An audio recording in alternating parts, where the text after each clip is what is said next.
નમસ્કાર વિદ્યાર્થી મિત્રો, ધોરણ 12 મનોવિજ્ઞાન વિષયમાં પ્રકરણ 7 સલાહ અને મનોપચારના સંદર્ભમાં કેટલીક વાતો આપણે આજે સ્પષ્ટ કરવા જઈ રહ્યા છીએ.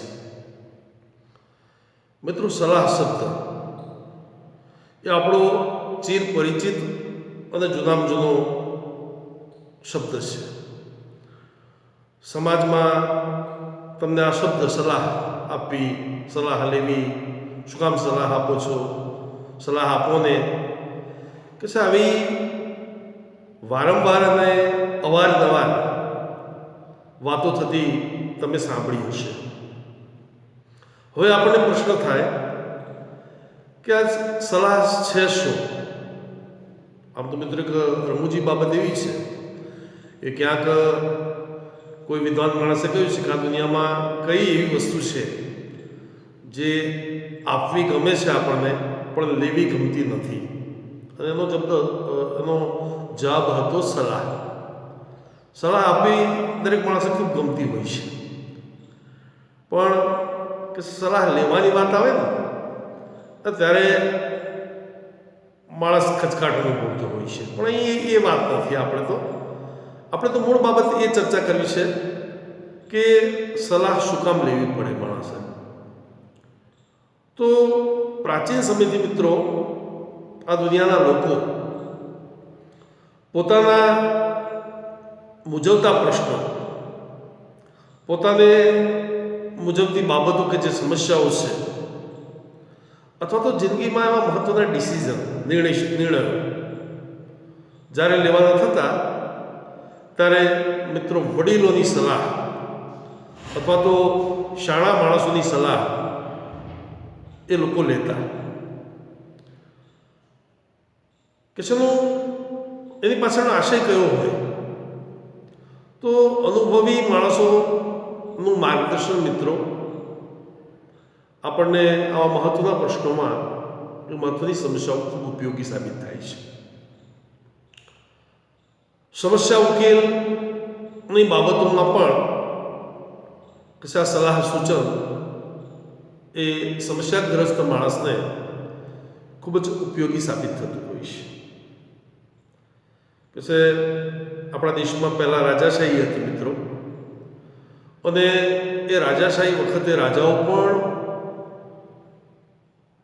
પોતાની રાજસભામાં શાળા વિદ્વાન માણસોને સલાહકાર તરીકે રાખતા. એનું મૂળ કારણ હતું કે આવેશ અને ગુસ્સામાં ઘણીવાર ઉતાવળી આપણાથી નિર્ણય ન લેવાઈ જાય, પ્રજાના હિત માટે કયા નિર્ણયો વ્યાજબી છે, કયા નિર્ણયો ખોટા સાબિત થશે. કારણ કે વ્યક્તિગત મત એ કંઈક અલગ પણ હોઈ શકે મિત્રો. એટલે કે આવા પ્રધાનોની સલાહ સૂચના લઈ અને પછી એ વસ્તુને અમલમાં મૂકતા. આજે પણ તમે રાજકારણ મિત્રો જોઈ શકો તો સલાહકારો રાખવામાં આવે છે. સમય બદલાયો છે મિત્રો, કે આજે તો મોઢા ઉપર સાચું કહેનારા માણસોની ખોટ વર્તાતી જાય છે.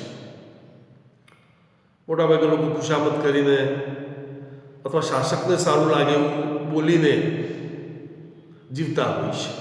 એ ખોટી વસ્તુ છે મિત્રો. સમસ્યાગ્રસ્ત માણસ જ્યારે આપણી પાસે આવે ત્યારે મિત્રો આપણે તટસ્થ બનીને સાચી વાત એક સલાહકાર તરીકે કરવી ખૂબ યોગ્ય છે મિત્રો. તો વર્ષો જૂનો આ કોન્સેપ્ટ સલાહ આપવી અને લેવી એ આજના સમયમાં પણ એટલી જ જરૂરી બની રહી છે. કે આજે તો મિત્રો લોકો એડવાઇઝરનું કામ કરતા તમે સાંભળ્યા હશે કે એડવાઇસ આપવા માટે લોકો બજારમાં કાર્યાલયો લઈને ઓફિસો લઈને બેઠા છે. આ બધી રણનીતિ બનાવે ને વ્યૂહરચનાઓ બનાવે ને એ પ્રમાણે આપણે કામ કરવાનું. મકાન બનાવવું છે તો આર્કિટેક્ટ સલાહ જ આપે છે ને આપણને. મનોરોગી છે તો ચિકિત્સક સલાહ આપે છે. તમે બાળકોના એજ્યુકેશનના સંદર્ભમાં કોઈની સલાહ લો છો. પ્રસંગો સંપન્ન કરવા છે તો પણ આપણે કોઈ પ્રસંગો જે લોકો પૂરા કરી ચૂક્યા છે એ લોકોની સલાહ લઈએ છીએ. એટલે કે છે ડગલે ને પગલે માણસ છે, એમાં એટલો વિદ્વાન કેમ ના હોય, પણ આ સલાહ લેવી ખૂબ જરૂરી છે. આપણે પાઠના શીર્ષકને આધારે જ વાત કરીશું મિત્રો કે મનોપચારમાં સલાહ અને મનોપચાર આ વસ્તુ ખાસ સમજવાની છે કે પહેલાના સમયમાં માનસિક રોગો નહોતા થતા એવું નહીં મિત્રો, આ તો વર્ષો જૂની વાત છે કે અસ્વસ્થતા અનુભવી એ આજકાલની કંઈ નવી વાત નથી. તો પહેલા સમયમાં કે મનોરોગીઓ માટે, માનસિક રોગીઓ માટે કોઈ જો સલાહ લેવા જાય તો લોકો ભૂલ ભરેલા ખ્યાલો મનોરોગો વિશે પ્રવર્તતા હતા કે એ સમયમાં મનોરોગીઓને તબીબી સારવાર લેવાની જગ્યાએ કે ધાર્મિક સ્થાને જવાની વાત કરવામાં આવતી, ક્યાંક જ્યોતિષો પાસે ભુવાઓના સંપર્કની વાત કરવામાં આવતી. કેમ? એ વખતે અશિક્ષા, અજ્ઞાન એ મિત્રો વ્યાપેલા હતા એટલે. પણ આજનો સમય તો મિત્રો શિક્ષિત સમાજ છે. આજે હવે મનોરોગોના સંદર્ભમાં એક ચોક્કસ બાબત કે આ એક બીમારી છે મિત્રો, માનસિક સ્વાસ્થ્ય જળવાવું જોઈએ. માનસિક સ્વાસ્થ્યના સંદર્ભમાં દિન પ્રતિદિન લોકોની જાગૃતિ મિત્રો ખૂબ વધતી જાય છે આજે તો, અને જરૂરી પણ છે કે આજે તો મનોરોગીઓ માટે તાલીમ પામેલા મનોચિકિત્સકો પાસે જવાની સુખિયાળી સલાહ આપવામાં આવે છે. એક વ્યાવસાયિક રીતે કામ કરતા લોકો મનોરોગો માટે એમની સલાહ લેવાનું કહેવામાં આવે છે. હવે કે આપણે મહત્વનો મુદ્દો છે સમજીશું સલાહનો અર્થ અને એની સમજૂતી. સલાહ કોને કહેવાય? તો અંગ્રેજી ભાષામાં મિત્રો કાઉન્સેલિંગ શબ્દ છે. સલાહ માટે અંગ્રેજી ભાષામાં કાઉન્સેલિંગ શબ્દ વપરાય છે. એક પ્રક્રિયા છે, સલાહ આપવી એક પ્રક્રિયા છે મિત્રો. સલાહ એક વ્યવસાય છે અને સલાહ એક વિશિષ્ટતા છે કે જુદા જુદા મનોવૈજ્ઞાનિકોએ સલાહ શબ્દને પરિભાષિત કરવાનો પ્રયત્ન મિત્રો કરેલો છે. એમાં આપણે એકાદ બે વ્યાખ્યાઓ પણ અહીં જોઈ લઈશું જે પરીક્ષામાં તમને ખૂબ કામ લાગશે. કાર્લ આર રોજર્સ નામના મનોવૈજ્ઞાનિકે સલાહની વ્યાખ્યા આપતા કહ્યું છે કે સલાહ એ વ્યક્તિના મનોવલણો અને વર્તન પરિવર્તન કરવામાં સહાયરૂપ થવાના હેતુથી તેની સાથેના સંપર્કોની શ્રેણી છે. સમજીએ આપણે આ વાતને કે વ્યક્તિના મનોવલણોમાં પરિવર્તન લાવવાની વાત છે. જો મિત્રો સારા મનોવલણો હોય તો બદલવાની કોઈ જરૂર નથી. કોઈ વ્યક્તિમાં સારી ટેવો હોય તો આપણે એમાં શું સુધાર કરવાનો હોય? કંઈ જ નહીં. કોઈ બાળક વિવેકી હોય, નિયમિત શાળામાં જતું હોય, મા બાપને પગે લાગતું હોય, વલ્ગર ભાષા ન વાપરતું હોય, વ્યસન ના કરતું હોય તો આપણે સલાહ આપવાની જરૂર નથી. પણ ધ્યાન રાખો કે મોટા ભાગે જે વસ્તુ અજુકતી છે, બરાબર નથી, સમાજ માન્ય નથી, એવી એની માનસિકતા છે, તો એ માનસિકતામાંથી બહાર લાવવા માટે જ મિત્રો સલાહ આપવામાં આવે છે. મનોવ્યાપારો બદલવા, એના મનોવલણો બદલવા, એની માનસિકતાઓ બદલવી અને એમાં પરિવર્તન લાવવું, એના માટે મિત્રો સલાહ ખૂબ અસરકારક રીતે કામ કરતી હોય છે. કે પી ટ્રોફેસા હોફમેન અને સ્પ્લેટે નામના મનોવૈજ્ઞાનિકોએ એક બીજી વ્યાખ્યા આપી છે. એને પણ આપણે સમજી લઈએ કે સલાહ એ વ્યવસાયિક તાલીમ પામેલા નિપુણ સલાહકાર અને વ્યક્તિગત બાબતમાં સહાય જગતી વ્યક્તિ વચ્ચેનો સંબંધ છે. બે વ્યક્તિઓ વચ્ચેના સંબંધની વાત કરી છે. એક સહાય જગતી વ્યક્તિ, જરૂરિયાતમંદ માણસ, જે સમસ્યામાં ઘેરાયેલો છે તે માણસ, પણ સામે કોણ?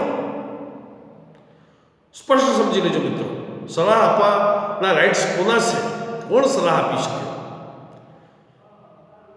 આપણે તો એક વિષયના સંદર્ભમાં, મનોવિજ્ઞાન વિષયના સંદર્ભમાં જ વાત કરવાની છે કે સલાહ એ જ વ્યક્તિ આપી શકે જે નિપુણ હોય, તાલીમ પામેલો હોય, કહેવાનો મતલબ હોશિયાર હોય, એની પાસે જ્ઞાન હોય.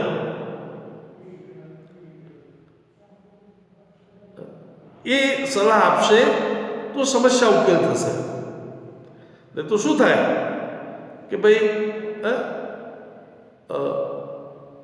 અંધારે મળ્યા જબ તલમાં કોદરા મળ્યા, ન થાય ગેસ કે ન થાય ઘાણી, કહે અખો એ વાત અમે જાણી. એક મૂર્ખ માણસ બીજા મૂર્ખ પાસે જાય તો કશું મળવાનું નથી મિત્રો. સાપના ઘરે સાપ પરણવા જાય વાત છે. એટલે વાત એ જરૂરી છે કે સલાહ આપનાર વ્યક્તિ એ તાલીમબદ્ધ હોય, નિપુણ હોય અને પોતે સલાહ આપશે.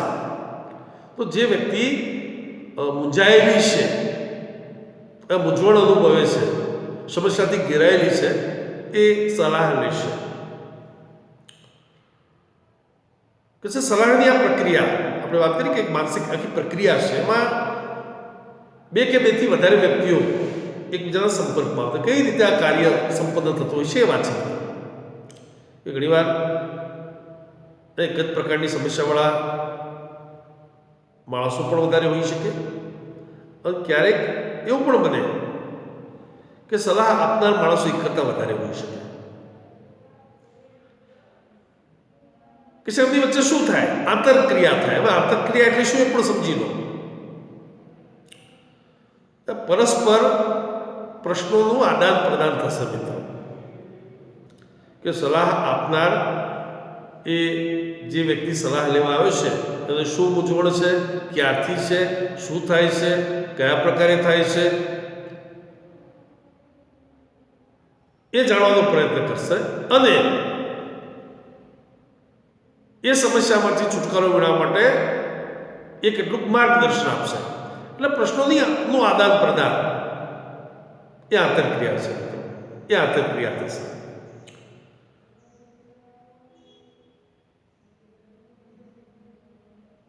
બંનેની વચ્ચે વિશિષ્ટ પ્રકારના સંબંધો સ્થપાશે અને આ સંબંધો મિત્રો શુષ્ક નહીં હોય, અજોડ અને લાગણી સભર હશે. કેમ? તો સલાહકાર પોતાના ગ્રાહકને સમસ્યામાંથી મુક્ત કરવા માંગે છે. આત્મીયતાથી જો બંધાશે ને એ લોકો નજીક, એકબીજાની નજીક આવશે તો જ મૂંઝવણથી ઘેરાયેલો વ્યક્તિ શેહ શરમ બધું બાજુમાં મૂકી અને દિલ ખોલીને પોતાની વાત કરી શકે. જ્યાં સુધી બે વ્યક્તિઓ વચ્ચે મિત્રો આત્મીયતા ના બંધાય ને ત્યાં સુધી અંતરનો જે ઉભરો છે ને એ ઠાલવી શકાતો નથી. પણ જે દિવસ આપણે વિશ્વાસ પડી જાય કે આ માણસ મારી સાથે લાગણી સભર સંબંધો ધરાવે છે તો આપણે દિલ ખોલીને એની સાથે વાત કરીએ છીએ. અને સામે સલાહકાર પણ પોતાના ક્લાયન્ટ પ્રત્યે એટલો જ ઇમોશનલ અને એટલો જ લાગણી સભર બનીને મિત્રો કામ કરશે. કે છે સલાહ આપવાની આખી આ પ્રક્રિયામાં બરાબર યાદ રાખજો મિત્રો, 3 તબક્કા છે, 3 તત્વો છે. આપણે એમ થાય કે આ બધું કેવી રીતે? તો 3 તબક્કા, 3 તત્વ આખી આ પ્રક્રિયામાં તમને જોવા મળશે મિત્રો. એક સલાહાર્થી, બીજો સલાહકાર, અને ત્રીજો શબ્દ સમજવાનો છે, ત્રીજું તત્વ સમજવાનું છે પારસ્પરિક આંતરક્રિયા. બિલકુલ સામાન્ય સમજ છે મિત્રો કે તમે આસાનીથી આ વાતને સમજી શકો કે આ સલાહની પ્રક્રિયામાં કઈ કઈ બાબતો છે. તો એક પહેલો છે સલાહાર્થી. મનોવૈજ્ઞાનિક સમસ્યાઓ કે પ્રશ્નો સાથે આવનાર વ્યક્તિ ને આપણે મિત્રો સલાહાર્થી કહીશું કે પોતાની જે મૂંઝવણ છે એના નિવારણ માટે એ આવે છે, એ માર્ગદર્શન ઝંખે છે. તો જે વ્યક્તિ માર્ગદર્શન ઝંખે છે, જે વ્યક્તિ મૂંઝવણ અનુભવે છે, એ ને મિત્રો આપણે સલાહાર્થી કહીશું. જેને ટૂંકમાં કહીએ ને કે જેને સલાહ લેવી છે, તો આ સલાહ લેનાર વ્યક્તિ એ સલાહાર્થી છે. બીજું તત્વ સલાહકાર. આપણે આગળ પણ વાત કરી કે નિપુણ હોય, તાલીમબદ્ધ હોય, શાણો હોય, વિદ્વાન હોય, હોશિયાર હોય, જેની પાસે લોકો આવે છે સલાહ લેવા અને આપણે એની સલાહ આપવાનું કામ કરીએ છીએ, તો આપણે સલાહકાર થયા. સમસ્યાઓને હલ કરવામાં આપણો પાયાનો રોલ છે મિત્રો, મહત્વની કામગીરી છે. આપણી પાસે લાયકાત છે, કૌશલ્યો અને જરૂરી જ્ઞાન છે. એનો ઉપયોગ કરીને આપણે સમસ્યાઓ ઉકેલમાં મદદરૂપ થઈએ છીએ. તો આ જે કામગીરી કરે છે મિત્રો, એ બીજું તત્વ છે સલાહકાર. અને આમાં ત્રીજી બાબત છે મિત્રો, પારસ્પરિક આંતરક્રિયા થવી.